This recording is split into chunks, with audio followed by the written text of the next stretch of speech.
Hi friends, শুভ্রাস কিচেনের আরও একটি পর্ব দেখার জন্য আপনাদের সবাইকে ওয়েলকাম। আমি আজকে আবার একটা শাকের রেসিপি নিয়ে এসেছি, কলমি শাক ভাজা, যেটা খুব উপকারী একটা শাক। তাহলে চলুন দেখে নিই এই কলমি শাক ভাজাটা করতে আমাদের কি কি লাগছে। আলু দিয়ে কলমি শাক ভাজা করার জন্য এখানে আমি কলমি শাকগুলোকে খুব ভালো করে ধুয়ে কুচি করে রেখেছি। আর লাগবে আমার এখানে রসুন কুচি, এখানে 7-8 কোয়া রসুন আমি কুচো করে রেখেছি, 2টো পেঁয়াজ কুচো করে রেখেছি, লাগবে কালো জিরে, কাঁচা লঙ্কা, আর এখানে 2টো ছোট ছোট আলু ডুমো ডুমো করে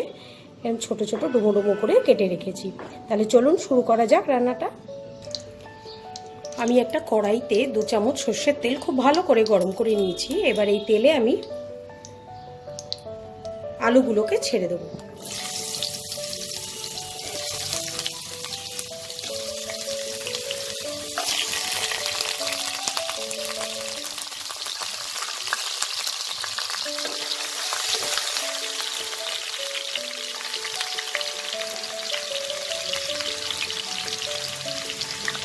এতে একটু নুন দেব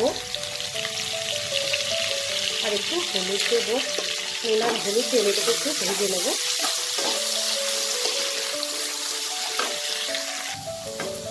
আলুগুলো আমার ভাজা হয়ে গেছে, এবার এগুলো আমি তুলে নেব।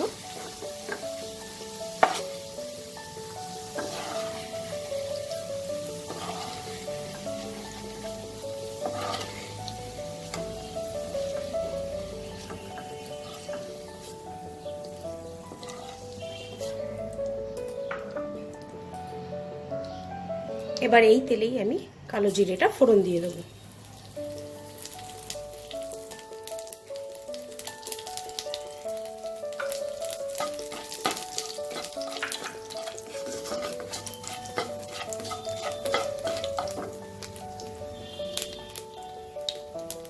কালো জিরেটা থেকে ভাজা ভাজা গন্ধ বেরোলে আমি রসুন কুচিটা দিয়ে দেবো।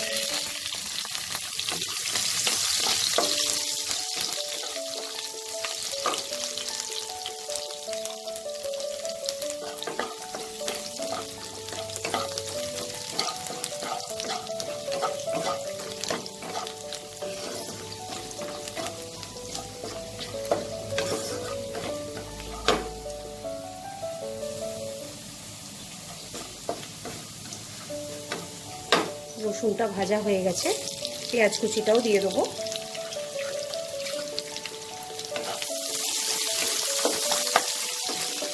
এবার পেঁয়াজটাকে আমি হালকা ব্রাউন করে ভেজে নিই। পেঁয়াজটা হালকা ব্রাউন হয়ে গেছে, এবার আমি কলমি শাকগুলো দিয়ে দেবো।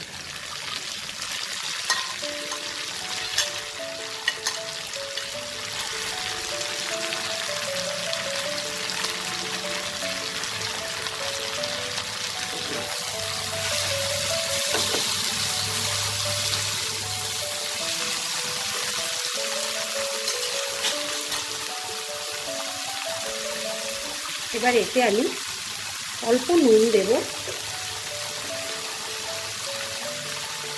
সামান্য একটু হলুদ দেব, আর কাঁচা লঙ্কাগুলো মাঝখান থেকে ফাটিয়ে দিয়ে দেব।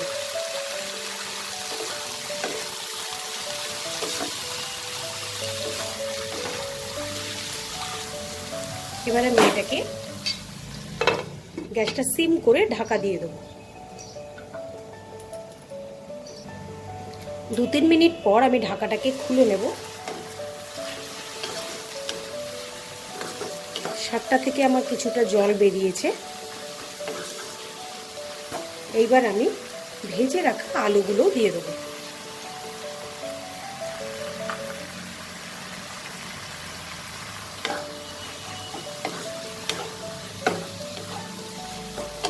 আবারও এটাকে আমি ঢেকে রান্না করব যতক্ষণ না আলুটা সেদ্ধ হচ্ছে আর শাকটা সেদ্ধ হচ্ছে। আলুটা সেদ্ধ হতে আমার 5 মিনিট লেগেছে, আর এখানে আমার শাকটাও সেদ্ধ হয়ে গেছে। এবার আমি এটাকে বেড়ে নেব, বেড়ে নিয়ে আপনাদের দেখাচ্ছি। শাকটাকে আমি বেড়ে নিয়েছি।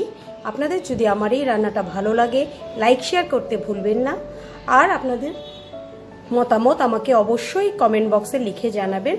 আর যারা আমার চ্যানেলটা এখনও সাবস্ক্রাইব করেনি তাদেরকে অনেক অনেক অনুরোধ, আমার চ্যানেলটা আপনারা সাবস্ক্রাইব করে নিন। আজ আসি, আবার আসবো নতুন কোনো এক রেসিপি নিয়ে। বাই।